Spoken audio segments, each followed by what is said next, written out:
tengoklah pujian Ali bin Abi Talib. Ini penting ni supaya orang-orang yang taksubkan Ali, yang pro Iran kan, taksubkan Ali, memuja keluarga Ali, dia dengan tengok Ali ni memuji Umar.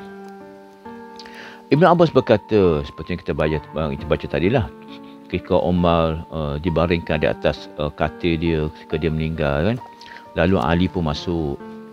Ali pun berdoa pada Umar kan, sesungguhnya semoga Allah mengasihi Umar.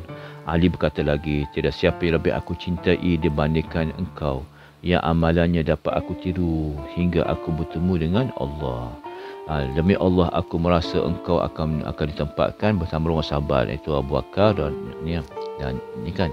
So dia nak supaya dirinya itu ditempatkan bersama dengan dua sahabat Rasulullah SAW, Abu Bakar dan Umar. Dan Ali kata, aku dengar Rasulullah SAW bersabda, macam kita dah cerita tadi, aku pergi bersama Abu Bakar dan Umar, aku masuk bersama Abu Bakar dan Umar, aku juga keluar bersama Abu Bakar dan Umar. Hadis ini diriwayatkan oleh Imam Al-Bukhari dari Abdan dan Imam Muslim dari Abu Quraib, keduanya daripada Ibnu Al-Mubarak.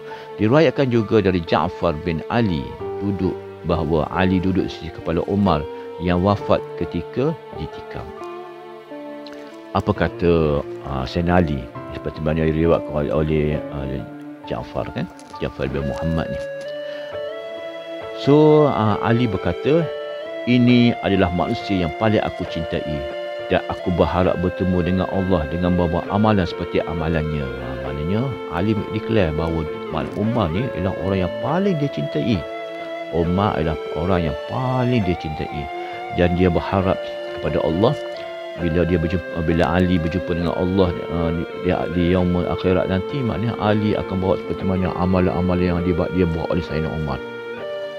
Dari Ja'far bin Muhammad bahawa ayahnya berkata, bahawa Sayyidina Ali berkata, bahawa ayahnya berkata, ketika jasad Umar dimandikan, dikafarkan, lalu dibawa ke ranjangnya, Ali berdiri di sisinya dan berkata, demi Allah, tidak ada seorang laki-laki yang lebih aku cintai melebihi orang yang dikafan ini, dan aku berharap memiliki amal ketika bertemu dengan Allah seperti amalannya. Kata Ja'far daripada ayahnya, daripada Muhammad lah ayahnya itu.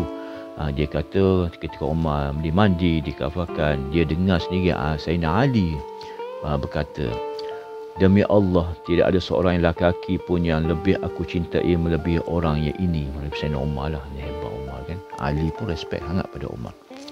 Dan kita tengoklah apakah pakaian dan minuman Sayyidina Umar ni.